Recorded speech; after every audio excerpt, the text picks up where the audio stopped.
The honourable member from Sherwood Park, Fort Saskatchewan. After 8 years, it's clear that well-connected insiders have never had it as good as they do under this NDP Liberal government.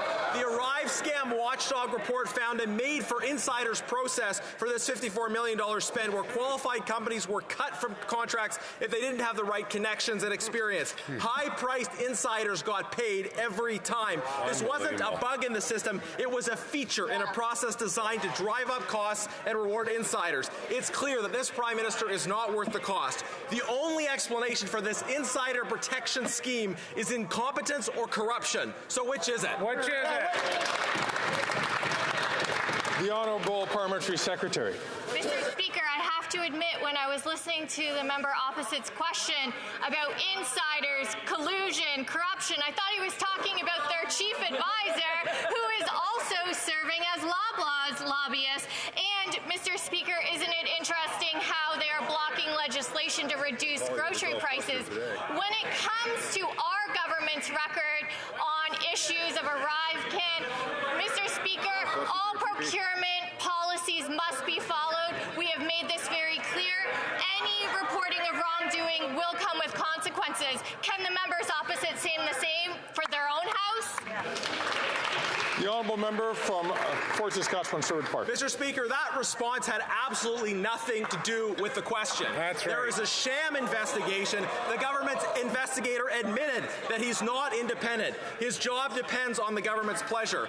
We have with the Arrive scam, when whistleblowers criticize the government, they're suspended without pay. When witnesses defend the government, they're protected. It's a $54 million Arrive sham. This Prime Minister is not worth the cost in spending or in corruption. After 8 years, why is this government continuing to protect their Arrive scam, Arrive sham insider friends? Yeah, the Honourable Parliamentary Secretary. Mr. Speaker, as I've said in this House time and time again, we expect all contracts to be issued following the rules and procedures set out.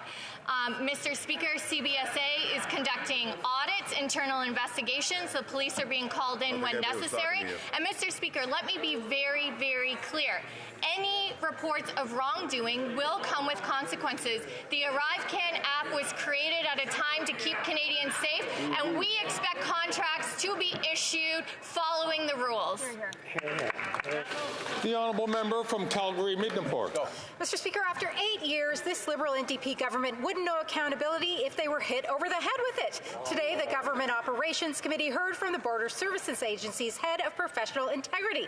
The lesson: this is a kangaroo court for the government to investigate its own department. Min Doan, the chief information officer during Arrive Can, has been accused of deleting key emails. But the investigator reports to the senior officials at the same department that bought Arrive Can. So will this coalition government hold those in charge accountable, or do they plan to hide the dirt like they usually do? The Honourable Parliamentary Secretary to the Minister of Public Safety. We have said time and time again that we support the work that is being done at committee. The minister has instructed the president of CBSA that, she should be very clear and open with the committee on the work that they are doing. Mr. Speaker, they are providing, there is initial interim reports, there are more investigations happening, and Mr. Speaker, once again, we put in place the Arrive Can app to help Canadians during an extraordinary time, and we expect contracts to be fulfilled following all the rules and procurement practices.